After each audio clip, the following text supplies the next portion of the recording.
What's going on, guys? It's Chris from Clearcutfitness. I'm going to go through a group of core exercises that I like to use, and all you need is your body weight, nothing else. So the reason why I'm showing you this is because we are currently in the COVID-19 quarantine. Everyone's trying to stay amongst themselves, and I want you guys to be able to maintain some fitness or even build some fitness with this time off. So this is really going to help. Obviously, you know us, we love adding resistance to everything, and it only makes your results better and better once you start going through that stuff. But the abs and the core, that's one thing that you can really gain a good sense of control and a good workout of just with body weight. So I'm going to show you our go-tos, all right? And no, there's no crunches, and there's no sit-ups, and there's no weird Russian twist, V-sit stuff. These might be new to some of you guys, all right?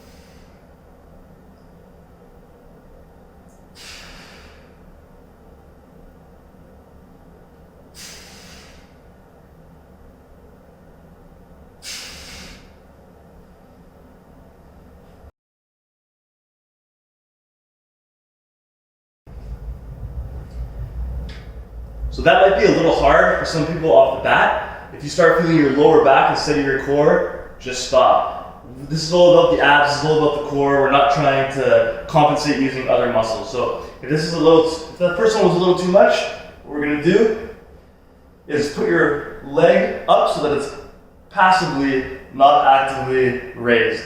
So that just means you're not focusing on keeping it up. It is held up by something, propped up by something. So that can be a bench, that can be your stairs. I like the side of the doorway as well. If I'm at home, keeping your leg up propped against that. And you're gonna do the leg raises one at a time.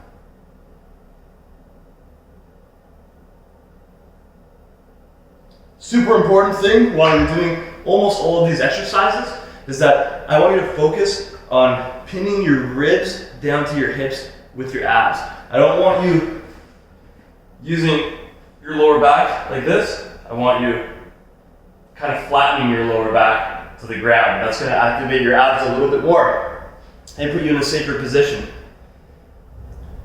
You'll also notice that a lot of these exercises are single leg at a time or single side at a time. And the reason why we do that is because it helps set the hips. If you're moving both legs at once, then your pelvis can rotate freely and put yourself in a potentially bad position. If you're doing just one leg at a time, the one leg locks the pelvis in place while the other can freely move.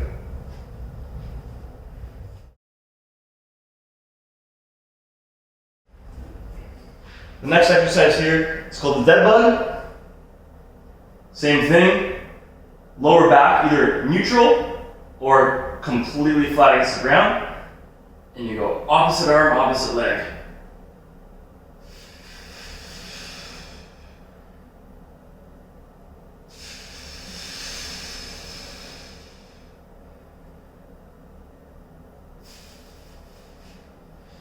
It actually takes some coordination at first to make sure that you have the opposite side of the leg and the arm working, but after a few reps, a few sets, you'll figure it out.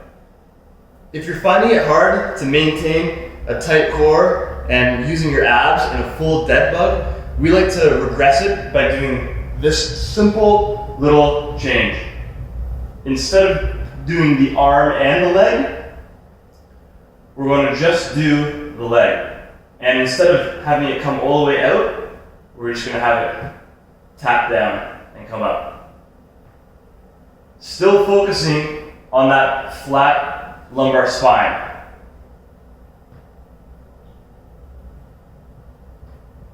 What I don't want to see is this. See that space here? I don't want to have any space in my lumbar spine. I want it to be flat. I'm crunching my hand pretty hard right now. and I can feel my abs working a lot more.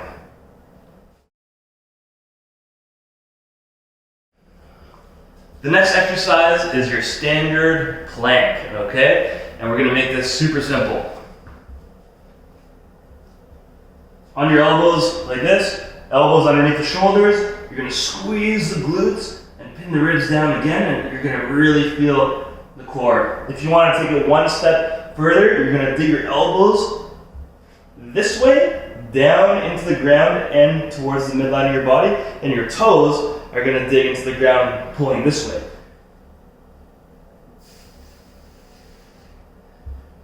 With these types of planks, it's a really, really big contraction, so you're not gonna be able to hold this for 60 seconds or 2 minutes, and that's kind of the point. We want a nice intense contraction so that you really learn how to build strength with the core and stabilize your spine.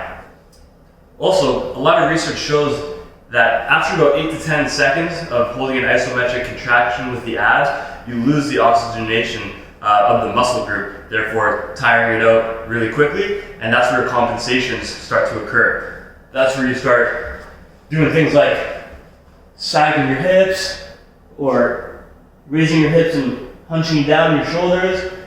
Those are things that are making your abs fire less and compensating elsewhere just for the sake of gaining an extra 20 seconds under a plank. Like, that's not the point of this. The point is to really get strong, build a solid foundation of your core, and it'll transfer over to everything else in your life if you do it properly. You'll be walking better, you'll be moving better, you'll be stronger in the gym.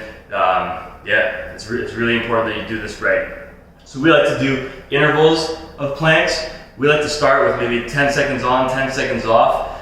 The most we'll go up to is maybe 15, 20 seconds at a time. And if you want to make it harder, you either decrease the reps or, decrease the rest, or increase volume by adding more sets. So maybe we'll do 6 sets. If that's too easy, maybe we'll do 9 sets of 15 seconds on, 5 seconds off. Really just play with it yourself and see what feels good, what feels hard. You want to push yourself a bit, but not too much so that you're doing the exercise wrong.